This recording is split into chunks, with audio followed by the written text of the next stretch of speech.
Bueno, buenos días a todos y a todas.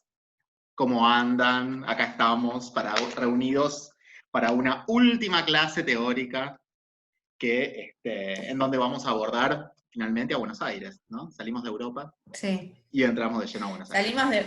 Sí, algunas cosas a lo largo de la materia mencionamos, pero es como, me parece que Historia 3 es donde aparece ya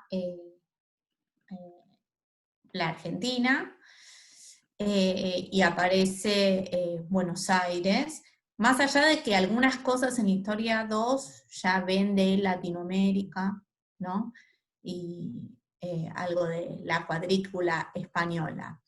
La idea de esta clase teórica es la última, como decimos con Santi, yo nos saludé, dijo buenos días también. Es un poco dar un pantallazo de algunas cuestiones que seguramente vamos a retomar en Historia 4 y plantearlo también como un estudio de caso y para pensar parte de las obras que a ustedes les tocó. Como se habrán dado cuenta para el trabajo final, la primera mitad del siglo XIX, digo, hay pocas obras para analizar. Más allá de que la materia abarcaría, si tenemos que pensar en toda la temporalidad, abarca todo el siglo XIX, y algo, digo, sí, todo el siglo XIX, pero digo, parte de ese proceso que vemos en Europa, tras la Revolución Industrial, lo vemos acá como más tardíamente, pero tiene que ver, como siempre yo digo, siendo historiadora, es que la Argentina nace moderna, y aparte los primeros siglos, tenemos que hablar de las Provincias Unidas del Río de la Plata, ¿no? Y gran parte de lo que fue la Revolución de Mayo ocurre en Buenos Aires y o en lo que es el litoral, ¿no? Y para ver más arquitectura colonial, en realidad es mucho más interesante ir al norte de la Argentina que a la ciudad de Buenos Aires. Si nos ponemos a pensar, queda muy poquito, y algunas cosas fueron rehechas, digo. El cabildo no es el cabildo original, es un cabildo del siglo XX, ¿no? Entonces, pero hay determinadas normativas y determinadas cuestiones y esta regularidad que las podemos encontrar desde el siglo XIX en adelante y desde el principio, y partimos de no partimos de la Revolución de Mayo, sino partimos como una década y pico después de lo que significó lo que se ha denominado la feliz experiencia rivadaviana, que fue entre 1826 y, de la década del 20, 1822 en realidad. Pero la feliz experiencia se lo domina como a 2 o 3 años que van desde mediados de los 20, ¿sí? De la década de 1820. Y lo interesante es como se nombra a Rivadavia como dice la silla de Rivadavia, nuestro primer presidente, pero en realidad es como nuestro primer, gestiona muy bien la ciudad y es en términos de modernización de la ciudad, de determinadas normativas que realizaron durante ese periodo y de orden del espacio urbano que llegaron hasta nuestros días, ¿no? Y este plano topográfico que vemos, ¿sí? Acá de plano de 1822, que es un plano topográfico, se ve claramente la cuadrícula, esa cuadrícula que marca la ciudad de Buenos Aires, donde vemos el fuerte, ¿sí? Lo que es la Plaza de Mayo y la Plaza de la Victoria, lo que va a ser esto que estoy marcando acá, el bulevar, el primer bulevar, que va a ser la apertura de la Avenida de Mayo, pero eso va a ocurrir a fines del siglo XIX, con sus diagonales, y un poco esa era la dimensión de la ciudad de Buenos Aires. Su centro, y lo que denominamos el downtown, está en una punta, el centro geográfico de la ciudad de Buenos Aires. En este momento ni se piensa cuál era, porque sus límites son los que vemos en la cuadrícula, pero el centro geográfico es Parque Centenario, y cuando hablamos del centro vamos a un borde Y esto tiene que ver que Buenos Aires es un puerto, y nace y surge como puerto. Entonces toda la ciudad va creciendo alrededor del puerto, que es donde está el fuerte, ¿no? ¿Y por qué nos interesa esa feliz, lo que se le ha denominado con la feliz experiencia rivadaviana? Porque es un momento de orden. Después de la convulsión de lo que fue la Revolución de Mayo y la crisis del año 20, no tienen por qué saberlo, pero yo lo nombro porque me supera mi quehacer de historiadora, hay una decisión bajo la experiencia rivadavia de ordenar institucionalmente este espacio que es la ciudad y ese espacio público. Hay una voluntad política de transformación urbana. Y en esto se debe incluir, como dice Fernando Aliata, la arquitectura. ¿Sí? Aliata va a señalar que la matriz ideológica e institucional de la Argentina de los años 20 contribuyó a la confluencia que se produjo entre el neoclasicismo y el republicanismo clásico. ¿Sí? Y esto se va a ver en la arquitectura. Nuestro edificio clásico, neoclásico, que responde por excelencia, que responde a las ideas de lo que venimos trabajando, es la catedral. Y esa fachada de la catedral, digo, original, digo, no tenía esa fachada. Y esa fachada, ¿por qué? Porque tenía más que ver con lo que era, digamos, donde, con los que fueron nuestros conquistadores, que es España. Pero, digo, hay una ruptura con la Revolución de Mayo fuertemente con España. Esa ruptura va a recorrer todo el siglo XIX, y recién esa recuperación, esa reconciliación con la madre patria, va a ser cuando España pierde su último territorio, que es Cuba, en 1898. ¿No? Y ahí hay como una recuperación y una reconciliación más el aluvión inmigratorio, etcétera, que es hasta donde vamos a llegar. Entonces, en cuanto a lo urbano, ¿qué podemos decir? Y esto un poco muestra este plano topográfico, ¿no? Por un lado teníamos 51.416 habitantes. Y hay una gran cantidad de manzanas que entre 1800 y 1820 se incorporan a lo que es la ciudad, que es este plano que tenemos. Y hay una organización regular del territorio, es decir, ordenar sus instituciones. La nueva forma física debe servir, dice Aliata, para consolidar y ampliar la estructura material de Buenos Aires, esa idea de poder expandir esa grilla. Entonces, lo que aparece acá nuevamente es esa idea pujante de Buenos Aires como la reina del Plata. Digo, tan es importante la gestión de Rivadavia que hay como una genealogía de intendentes que fueron transformando a la ciudad de Buenos Aires. Y esa genealogía se retrotrae a Rivadavia. El más conocido es Torcuato de Alvear, ¿no? Pero después va a venir Mariano de Bedia y Mitre, que son todos de orden liberal, podemos seguir hasta el presente, pero no me voy a meter en esas cuestiones. Pero ellos, hay como una escala, ese Mariano de Bedia y Mitre, que es en los 30, se retrotrae arriba a Torcuato, y Torcuato se retrotrae a Rivadavia. Y Rivadavia, si tiene que buscar a alguien, algún político o algún sector que estuvo gestionando la ciudad, en términos basados en cuestiones vinculadas a la racionalidad o procesos de mejoramiento del espacio urbano, se retrotrae el virrey Bertiz, ¿no? Entonces hay como una genealogía. Después, entonces, digo, de esos intendentes que van construyendo esta ciudad que tenemos. Entonces, ¿cómo se va a realizar, ¿sí? Esta acción regularizadora de la ciudad? Se van a crear dependencias, entonces tenemos un proceso de modernización del Estado. Porque, y otra cosa me estaba olvidando que es importante, Buenos Aires se va a transformar el ejemplo para el resto de las ciudades de las provincias unidas del Río de la Plata.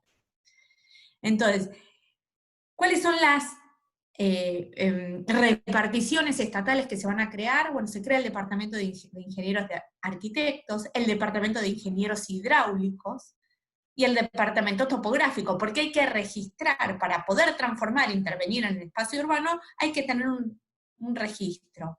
Y eso se va a transformar como en el cuerpo de policía que va a incorporar el control sanitario. Miren cómo acá empieza a aparecer, y parte de algunas preguntas, el higienismo, ¿sí? Como parte de la, digo, muy tempranamente, porque eso va a tener mucha fuerza en la segunda mitad del siglo XIX. Y de la edilicia, ¿no? Hay un control de saber por qué, porque no había, digo, estaba todo bastante desordenado, digo, vamos a ver que en esta plaza que vemos acá, que es Plaza de Mayo, y lo que vemos es la Recoba, y acá está la pirámide, pero de un lado era el mercado, estaba todo mezclado, y se va a empezar a regular eso, a ordenar a partir de ordenanzas, ¿no? Entonces la gestión de la ciudad va a pasar a la mano de una élite dirigente, a un cuerpo de extranjeros expertos, relacionados en la mayoría de estos extranjeros, ¿con qué? ¿Con qué van a estar relacionados? Con la École Polytechnique. ¿Sí? Vuelve Durán.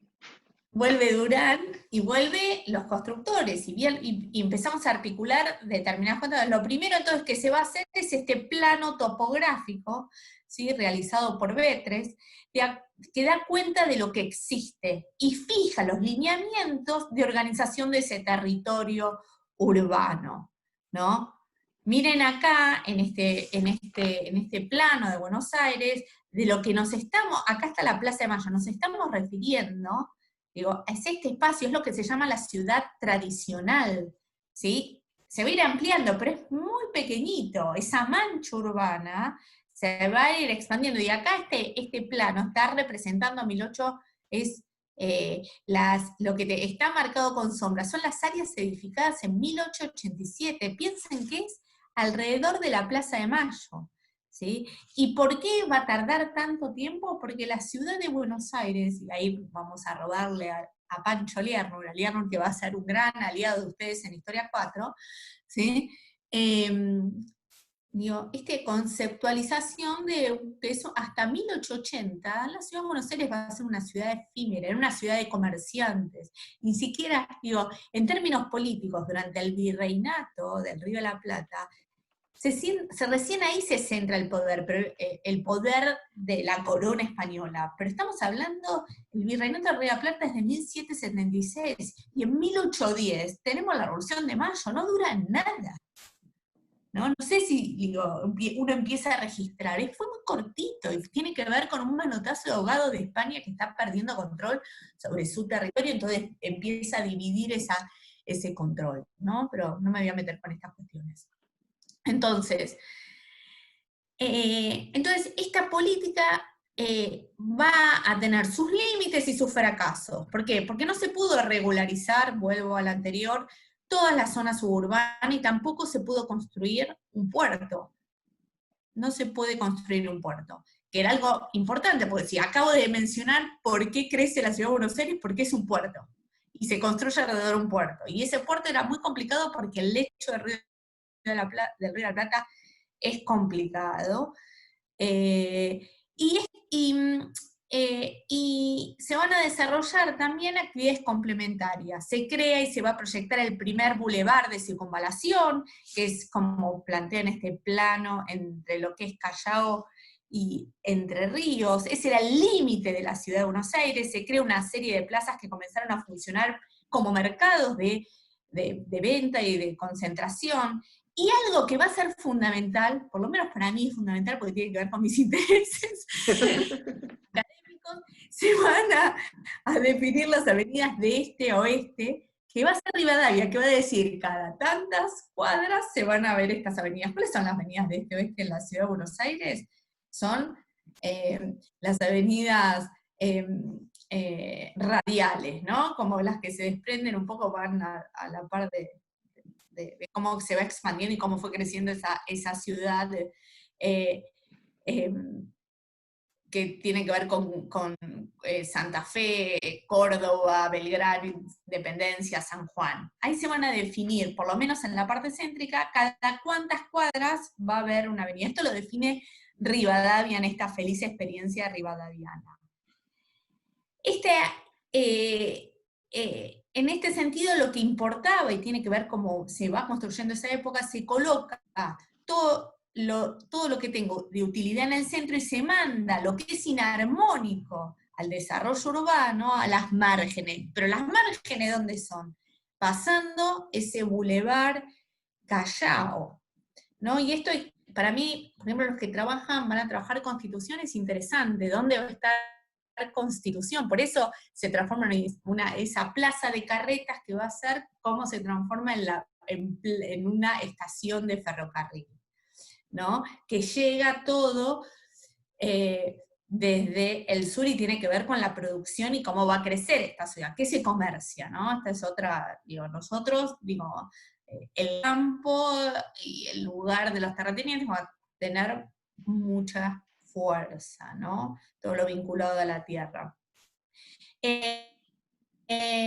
Y esto lo que va a generar es el crecimiento de esa planta urbana, ¿sí? Ese crecimiento, de la planta urbana, que ahora vamos a ir viendo cómo fue creciendo la cantidad de población, y esto se va a concentrar ¿hacia dónde? Hacia el oeste, ¿sí? Hacia el oeste, que es hacia donde crece, que es Montserrat, que hoy es el centro, hacia el sur de la Plaza de Mayo, que es San Telmo, que es hacia donde se van a ubicar, las familias más importantes.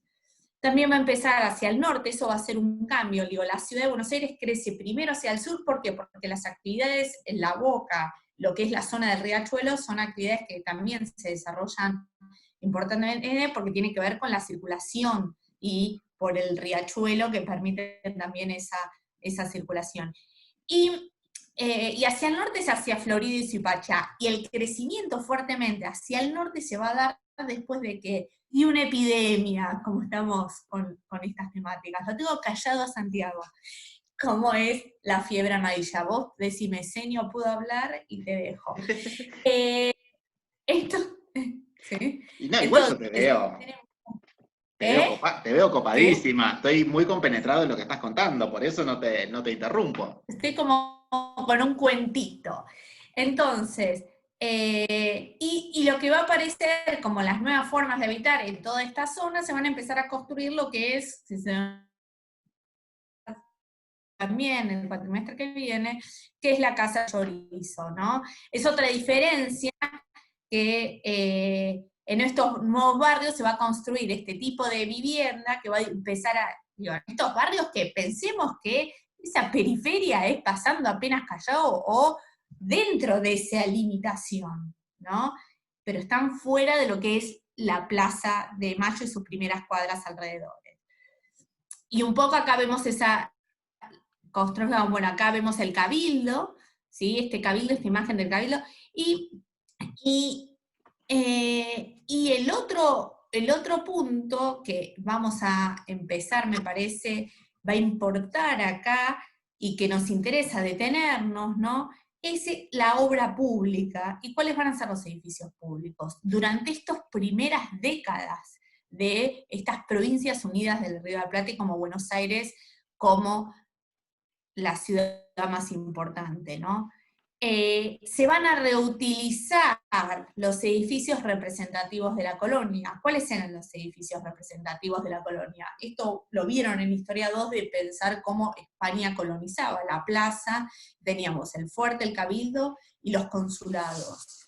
Y esto es algo que se va a resignificar, ¿sí? Y las dos nuevas construcciones destacadas que van a tener una carga política importante, uno va a ser, que va a terminar igual más adelante, parte de esta imagen, pintura de Pellegrini, que vemos es la catedral, ¿sí? El pórtico de esa catedral, que ese pórtico de la catedral, que muchos dicen, esta es la catedral de Buenos Aires, acá tenemos arquitectura neoclásica, ¿no? Acá podemos... pero tiene una carga simbólica porque rompe con lo que se ve más atrás, que es la cúpula, que es característica de las catedrales o las iglesias españolas, y es romper ese pórtico. ¿Por qué se destruyó? Porque Buenos Aires era un puerto y era una ciudad bastante de paso, no era las grandes ciudades del Imperio Español como fue Lima, o México, o mismo nuestras Salta, que es en el norte, ¿no?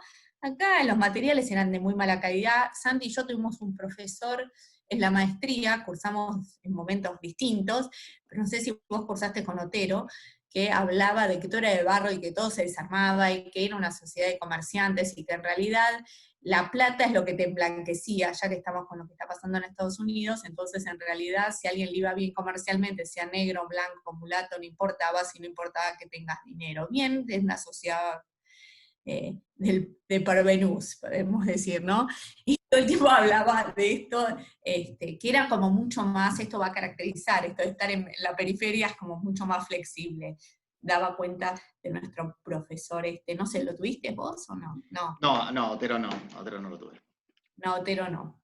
Entonces, las dos más, entonces volvemos, esa tiene que ver con el pórtico de la catedral y la otra es la sala de los representantes.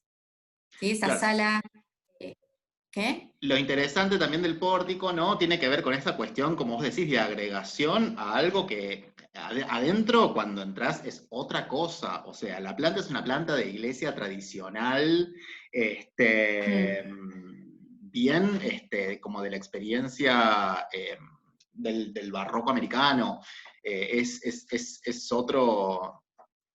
otro mambo, y lo interesante es que también se la clasiciza por adentro, o sea, se la decora también como para que más o menos entone con algo un poco más sobrio. Eso me parece bastante interesante. No, Pero sí, porque tiene que ver con una decisión política y es recuperar ese espacio también en términos políticos. Esto, lo que vemos acá, son las fiestas mayas, las fiestas de mayo, ¿sí? Eso que, atención del grupo que tiene las fiestas mayas. claro, y son todas estas decoraciones, que es una decoración efímera para la celebración de las fiestas fiestas mayas, pero se las encargaron a un arquitecto que es Suki, eh, y que le encargaron otros proyectos que no se llevaron a cabo, ¿sí? Mostrá, Porque, pasá la siguiente. sí,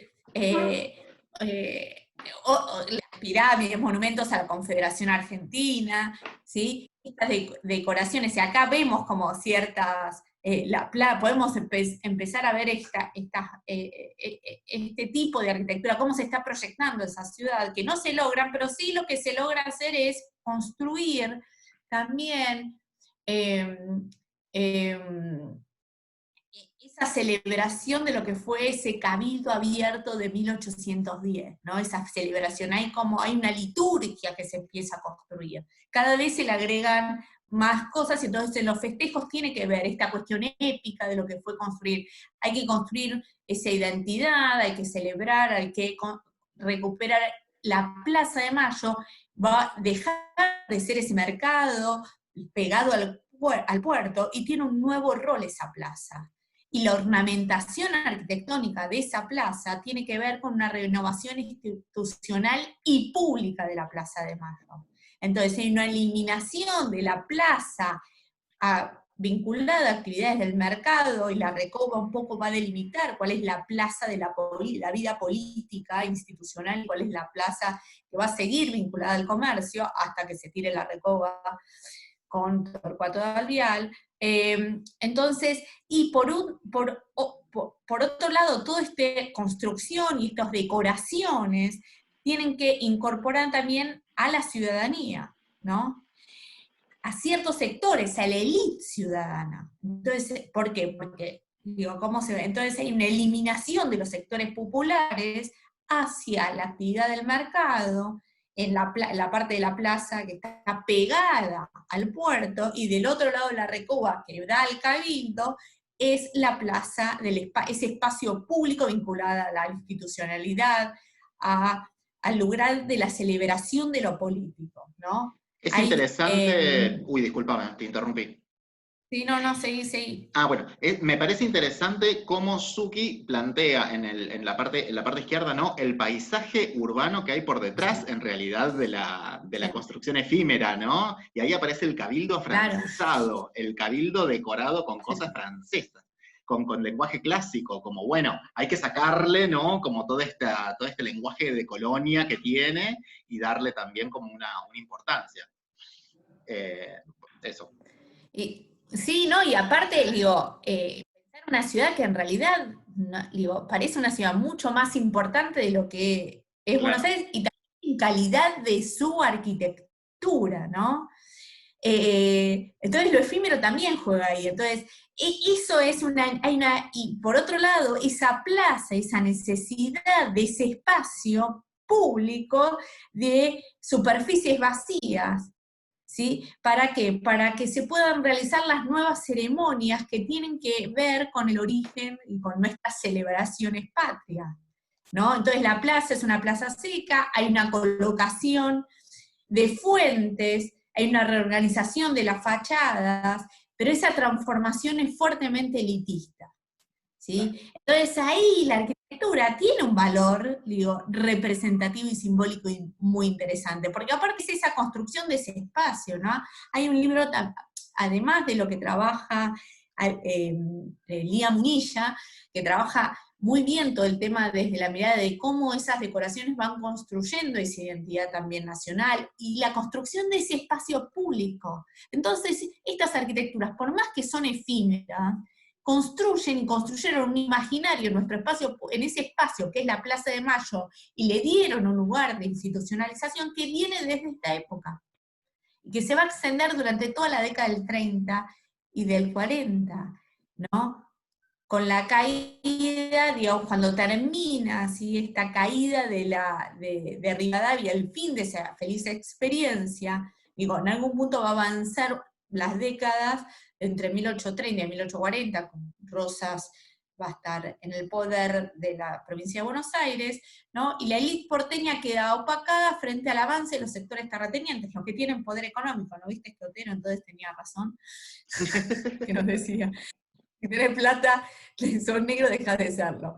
Hay un relajamiento en este periodo de la presión estatal sobre el territorio urbano. Es como que hay un impas en el medio. Rivadavia es como viene esa construcción aparte liberal de pensar la ciudad, ¿no? ¿Cuál es el claro ejemplo? Rosas va a fijar su residencia por fuera de la capital, en Palermo, donde está, claramente, donde era la residencia de Rosas, es donde está la estatua de Sarmiento, ¿no? En ese espacio, junto. Eso no lo sabía. ¿No lo sabías, Santi? ¿No? Sí, sí, sí. Sí, sí. Sí, lo sabemos. Y lo que va a generar igual la población va a seguir creciendo, ¿no? Creo que para cerrar un poco esto y avanzar un poquito más, digo, me parece que el análisis de lo que es toda esta arquitectura efímera que lo denominamos y todo lo que fue el archivo de Zucchi es un aporte súper interesante desde los proyectos a lo que se construyó, cómo ese espacio se construyó simbólicamente. Me parece que bueno, acá le estamos tirando como algunas líneas para los que quieren trabajar sobre la arquitectura efímera, me parece, de la Plaza de Mayo, cómo centrarse por ahí, centrarse en ese espacio, ¿no? En esa construcción de esa plaza, tanto en términos materiales como simbólicamente, entre las representaciones. Esa es una entrada interesante. Y cómo juega con la catedral, con, ¿no? Estos proyectos. Ah. Este, acá está el proyecto de Zucchi, podemos ver, y eso también es interesante, como que les veníamos diciendo, el proyecto de Carlos Zucchi para, Carlos Zucchi, no Carlos, que es italiano, para la catedral, el pórtico, que es como esto que es escindido. Otro proyecto es el Panteón de los Héroes de la República. Esta arquitectura y esta simbología que tiene la podemos ver,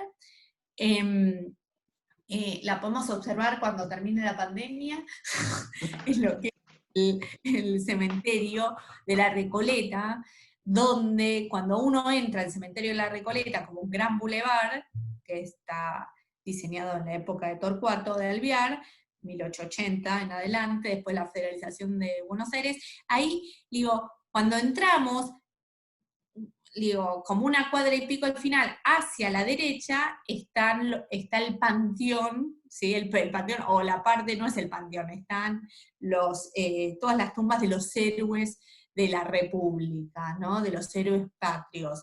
Y vamos a ver que la arquitectura, los monumentos que se ven ahí son todos monumentos con simbología republicana, ¿no? Son unos pequeños obeliscos que no tienen nada que ver, totalmente laicos, esto es lo que quería decir, ¿no? Y también se puede pensar un poco en relación a aquella arquitectura que vimos de Boulez, por ejemplo, ¿no? Aquellos que ven el cenotafio de Newton, digo, estas alternativas para representar, en este caso, bueno, los héroes de la República, ¿no? Hay algo como de esa, como con un lenguaje mucho más depurado, ¿no? Mucho más depurado, mucho más geometrizado. Como pensar este nuevo orden social, ¿no? Cómo legitimar y construir este nuevo orden social. Yo siempre digo, la Argentina nace moderna, porque nace en el siglo XIX, ¿no? Digo, por más que nosotros nos meten en términos de las efemérides y nos pensamos en el Cabildo de Mayo digo, bueno, pero no estamos, estamos ya en el siglo XIX y nace con todos Rivadavia y todas esas. Izuki está planteando desde la nada, ¿no? Este panteón está ubicado en el medio de arbolitos, la pampa, ¿no? O sea, él no registra que alrededor haya algo de ciudad. Allá a lo lejos parece haber algo. Allá a lo lejos, pero sí, porque tiene que ver mucho con lo efímero, y las construcciones no eran de muy buena calidad. Evidentemente, algunas obviamente se destruyeron, pero esto es lo que yo estoy retomando, lo que nos decía nuestro profesor. Muy bien. O el mío. Entonces, lo que va a pasar hacia mediados del siglo XIX es que va a haber una autonomía de la esfera política de la esfera de la sociedad. Y en la ciudad empiezan a creer emprendimientos privados. Acá tenemos vuelvo a la fachada de la catedral, y esta es la sala de representantes. La sala de representantes está dentro de la Manzana de las Luces.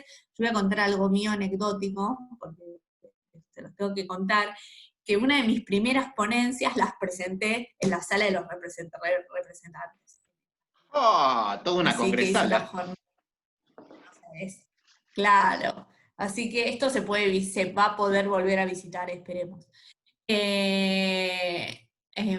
Nuevamente, entonces, nos metemos ahora hacia Buenos Aires, que se empieza a expandir, como estamos estando acá en este plano topográfico de 1850, y acá vemos cómo va creciendo la población, ¿no? Digo, no vamos a ver que ese crecimiento se da hacia el oeste, cómo se va expandiendo esa mancha urbana hacia el oeste, la cuadrícula se sigue como reproduciendo, vamos a ver que eso se va a terminar reproduciendo, y cómo crece la cantidad de población que no es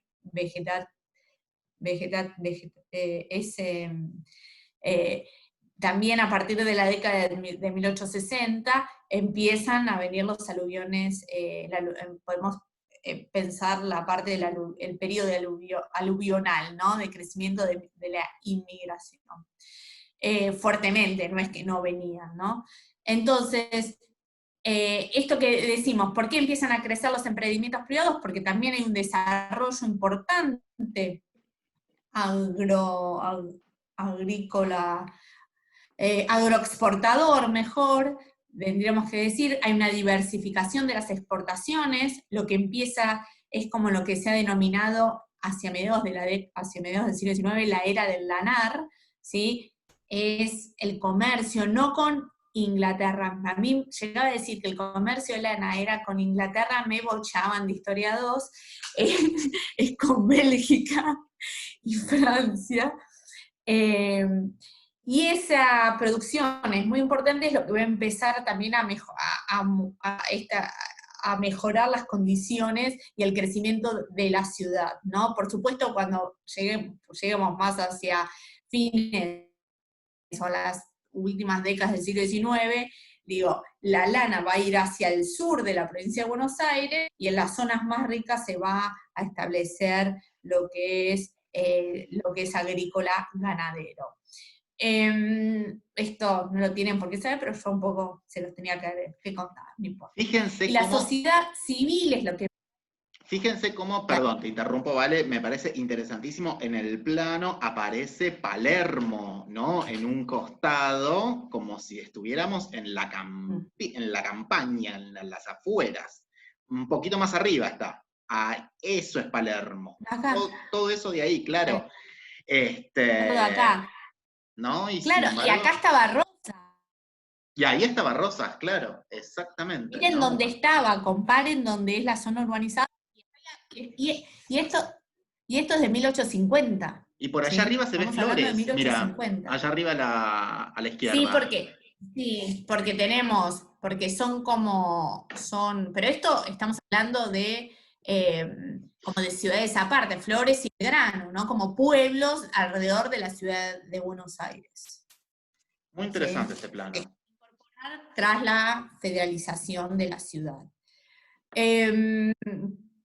Eh, las parroquias de Flores y Belgrano, no me salía la palabra. Entonces, lo que se empieza, lo que digo, la sociedad civil marca el crecimiento a partir de estos emprendimientos privados y tiene que ver con esta cuestión de diversificación de las exportaciones, ¿sí? Y las asociaciones socioculturales se empiezan a concentrar hacia el sur, ¿sí? Cerca de la universidad, por eso decimos que la ciudad de Buenos Aires crece hacia el sur de la universidad y ahí empieza a haber librerías, imprentas, ¿sí? Las asociaciones socioeconómicas van a estar en el norte, donde residía buena parte de los artesanos y comerciantes de origen extranjero, ¿sí? Y en la década de 1830 van a crecer algunas áreas suburbanas vinculadas al recreo. ¿Cuáles son? Como decía Santiago antes, las áreas suburbanas son hacia el norte Belgrano, hacia el noroeste Flores, hacia el oeste Flores y hacia el sur Adrogué,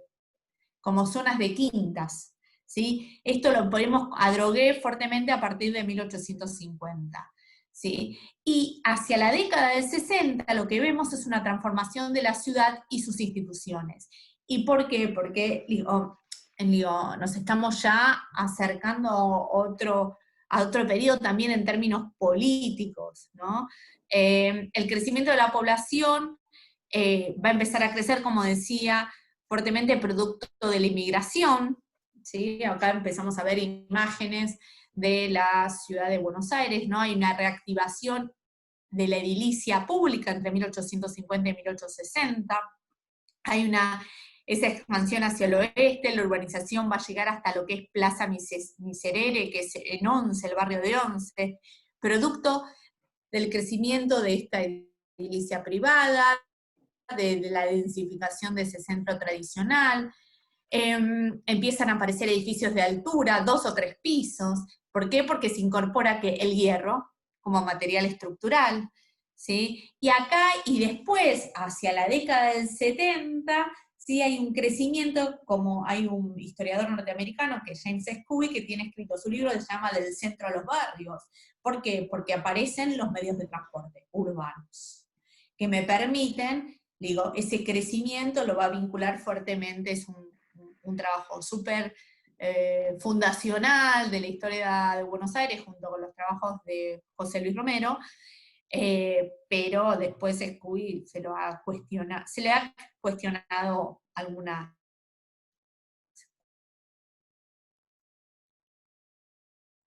cosas y aparte se basó como en una fuente única, pero no importa. Los tranvías fuertemente como el transporte de pasajeros urbanos. ¿Cuáles los cambios que va a haber durante este periodo de la edilicia pública? Va a haber una remodelación del fuerte que se va a convertir en ¿qué? En la sede de gobierno. Hay una construcción del Congreso Nacional en Balcarce y Calle de la Victoria. Se van a adoquinar, como vemos acá en el Congreso Nacional, que es la imagen que tenemos, Victoria y Hipólito Yrigoyen. Vamos a ver que cambia el adoquinado en las calles, se sustituye esas calles de tierra y tiene que ver también con algunas cuestiones vinculadas a la higiene. Iluminación a gas se va a extender y empiezan los primeros ensayos de lo que es la iluminación eléctrica. Se va a construir la Dwana Taylor en 1855, que es esta otra imagen que tenemos acá, este edificio al modo del Coliseo. Y esta otra imagen que tenemos es el Teatro Colón, que estaba en la plaza, frente a la Plaza de la Victoria.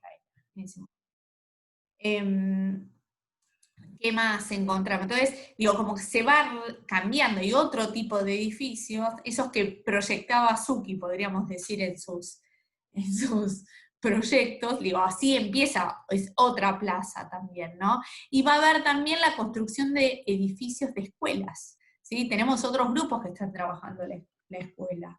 Las escuelas son escuelas posteriores que tienen que ver, que van a tener mucha fuerza tras la ley, ¿cómo se llama? 1420, de educación pública gratuita y obligatoria, que es de 1884. Este crecimiento que vemos de la ciudad y sobre todo de la Plaza de Mayo mirando hacia el sur, va a cambiar después de la epidemia, ¿sí?, de cólera de 1867 y de fiebre amarilla de 1871. Hubo 30.000 muertos, el 20% de la población de la ciudad de Buenos Aires, ¿sí? Y acá va a aparecer vinculada a políticas y a esta idea de construcción, de regular, de esa idea de también que viene ya desde la primera mitad del siglo XIX, de la experiencia rivadaviana, de regular y ordenar el espacio urbano, y a la sociedad. Entonces el higienismo viene a jugar un papel ahí interesante, vinculado a la salubridad, a la salud, a cómo vivir en el hogar. Lo que pasa es que las políticas, en términos políticos, nuestra conformación como Estado independiente, nacional, es fuertemente liberal. Entonces, pero al mismo tiempo es positivista, es como esta idea de, hay un cuadro de Blanes vinculado a la fiebre amarilla, donde se ve a una mujer tirada en el piso, no lo puedo mostrar, y aparece el funcionario público, y ese funcionario público es el Estado, que viene a decirte cómo tenés que vivir dentro de tu casa, ¿no? En términos higiénicos. Entonces dejemos de mirar al Estado como una entelequia. No, los edificios públicos son el Estado, materializan al Estado. Estas arquitecturas efímeras están construyendo esa legitimidad del Estado cuando estamos hablando de la mitad del siglo XIX. De hecho, lo podemos pensar desde los nuevos programas, ¿no? Acabamos de ver una aduana, Sí. Estamos viendo una ópera, Sí. ¿no? Todos estos nuevos programas también que comienzan a mostrar este Estado moderno. Sí, La casa de esa gobierno. construcción, ¿no? La escuela pública, ¿no? Ese espacio donde también, digamos, permitimos que ese conocimiento sea más accesible a toda la población. Y a partir de la epidemia de fiebre amarilla, lo que va a tener mucha fuerza vinculado, esta pata del urbanismo vinculado con el higienismo, con la salubridad, es el sistema de cloacas y de provisión de agua, ¿no? En la ciudad, el adoquinado, los desagües, diseños, y aparece el diseño de parques y arbolados como pulmones, ¿no? Palermo, bajo la presidencia de Sarmiento, que es algo que ustedes trabajaron en la primera unidad.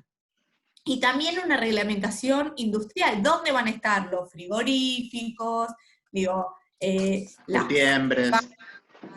¿sí? Las curtiembres. Entonces, y empieza a aparecer también esa reglamentación edilicia, ¿sí?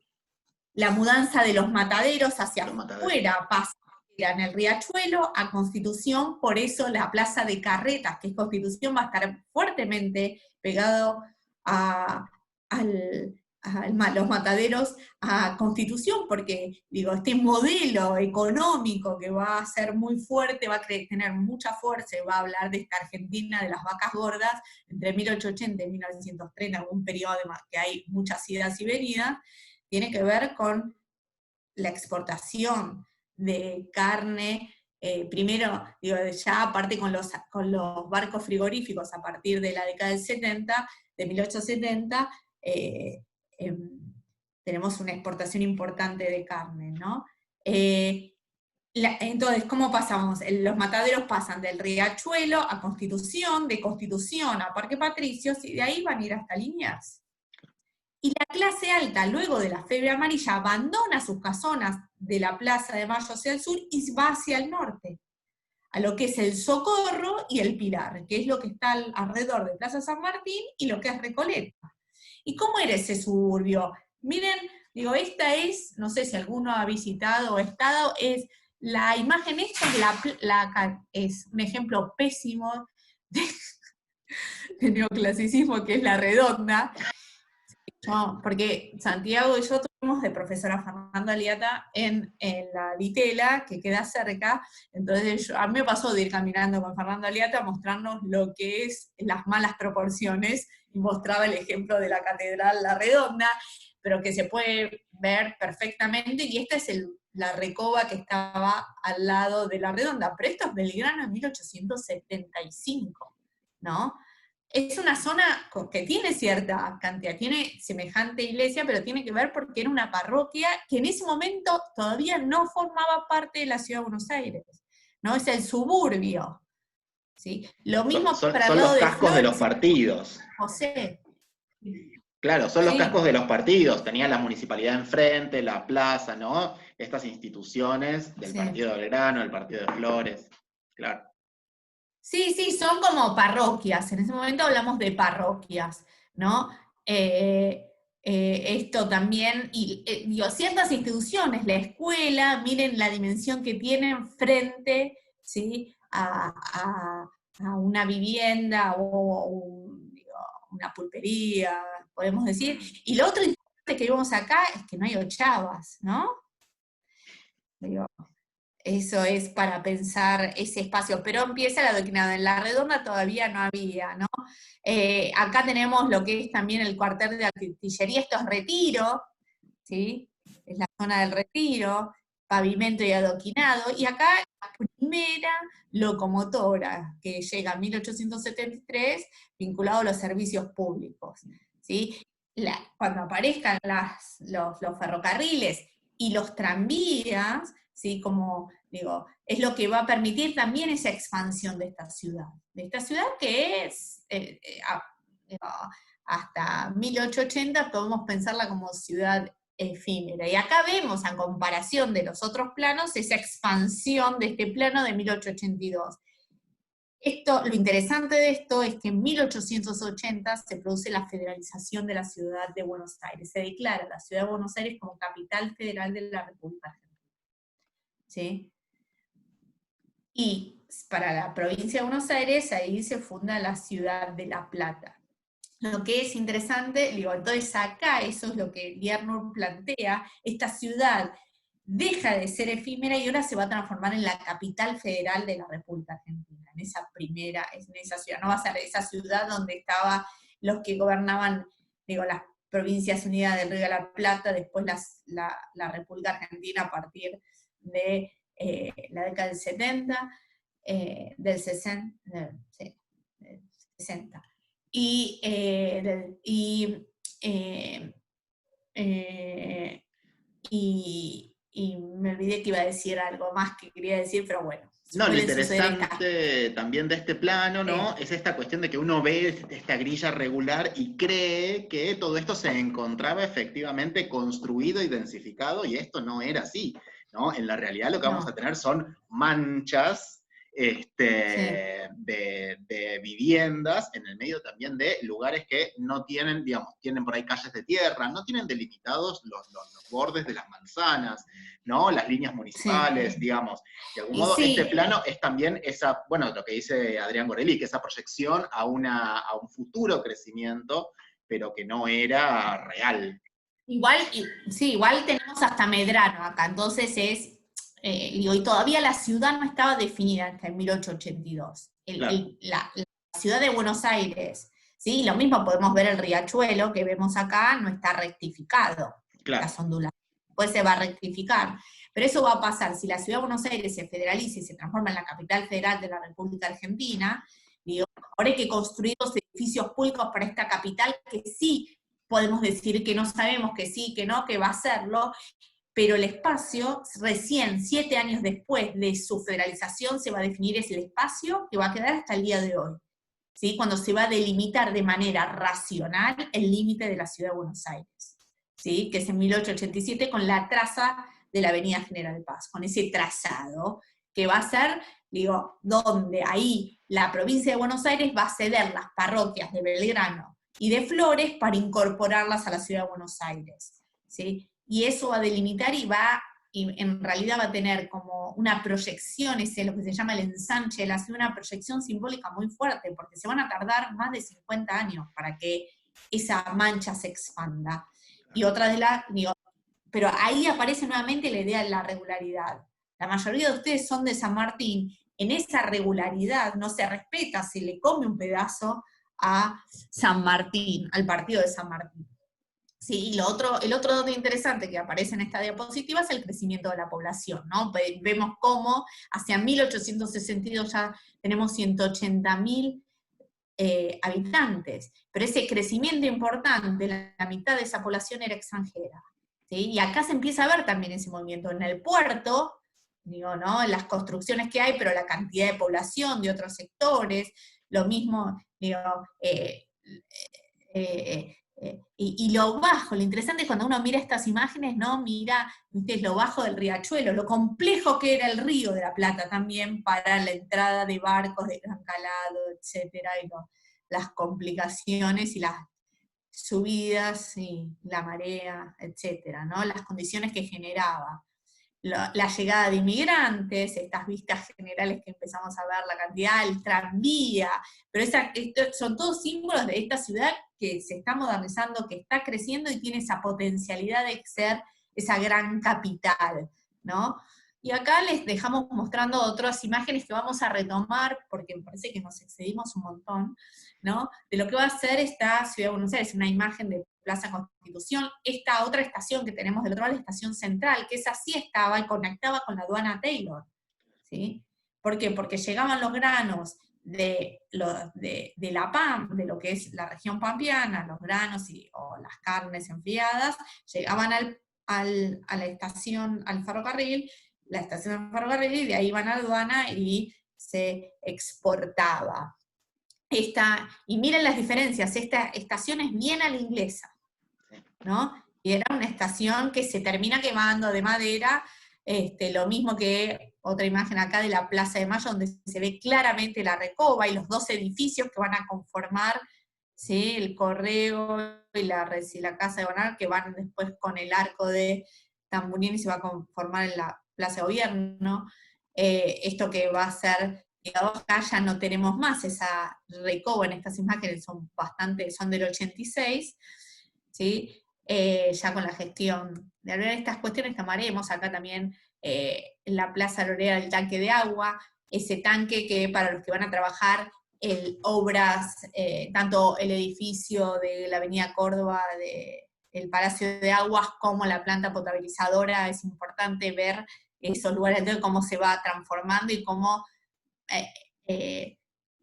la ciudad va resignificando estos elementos e infraestructuras necesarias para la modernización, el cementerio de la Recoleta, que tiene también que ver con el higienismo y delimitar dónde enterrar a los muertos, y no en el patio, atrás de las iglesias y catedrales, y después se generan altos niveles de contaminación. Y un poco este mapa, ya este plano de 1889, que a mí me encanta, digo que ese lo tienen algunos de ustedes porque yo lo he prestado, lo he compartido, colectivizado, lo he prestado, no es mío, pero digo, lo tengo en buena calidad, digo, así que se puede ampliar al máximo. Un poco acá se ve lo de San Martín, acá ya está delimitada la avenida, está el trazo del bulevar de circunvalación que en 904 le van a poner el nombre de Avenida General Paz, pero acá se ve claramente esa ciudad tradicional, esa ancha urbana, digo, cómo se va expandiendo, ¿no? Lentamente, miren la distancia que hay, esto es 1889. Digo, y tenemos algunas, ¿por qué acá tenemos zonas más urbanizadas? Porque tenemos Belgrano, y acá está Flores, que eran las parroquias, pero en el medio, ¿qué onda? ¿No? Uno puede pensarlo así, pero son cuestiones que plantearemos. Acá vemos cómo crece Mendel, y teníamos 180.000 en 1862, miren lo que es 1880, ¿no? Y como de 1880 a 1887, cómo crece exponencialmente la superficie de la ciudad de Buenos Aires, con la incorporación de las parroquias, ¿sí? Y esto, fuentes, imágenes vinculadas a este plano, con las obras de saneamiento, cloacas, drenajes, y la ciudad de Buenos Aires, como las 8 horas que quedan,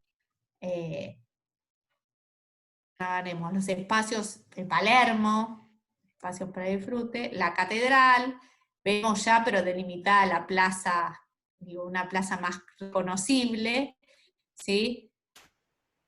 En cambio de esto son imágenes que las quisimos dejar para que Historia 4, y como les pongo acá, la historia continuará, nos vemos en Historia 4 y vamos a trabajar sobre la Argentina finisecular, ¿no? Lo interesante de esta imagen a mí me encanta porque es como, lo que se ve al fondo es la Casa de Gobierno, la estación central, esta es la Argentina moderna, ¿no? El poder político, el poder económico, ¿sí? Dos ejes que se cruzan, ¿no? El poder y el río, y cómo se están todas las obras de Puerto Madero. El puerto, Acá estaba claro. la aduana, chicos. Es fuerte esto. Ahí estaba la aduana Taylor, estuvo poco tiempo la aduana, la tiran abajo por Puerto Madero. Esta es la misma estación central que vimos cercana y que va acá. Así que, nada. Cerramos con esta clase que me parece que es un poco más larga. Es como un pequeño panorama que les sirva para el trabajo final. Y nada,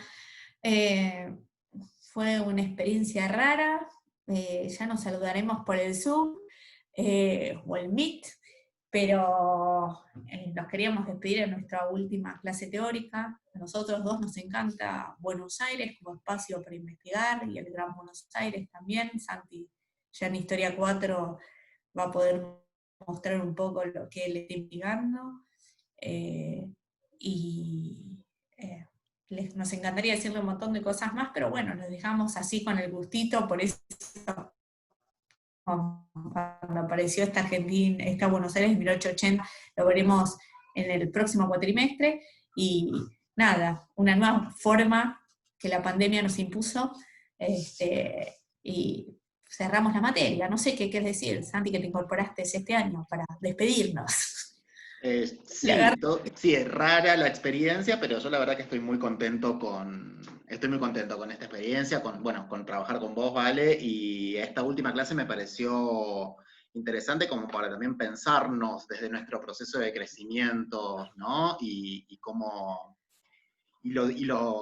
digamos, cómo en algunos casos se siguen viendo esas huellas, ¿no? Como decía Aldo Rossi, cuando uno quiere entender cómo el espíritu de la ciudad tiene que ir a ese pasado, esas huellas que en algún punto están, las bases de la aduana Taylor siguen estando, ¿no? La Casa de Gobierno sigue teniendo como parte de eso, Puerto Madero.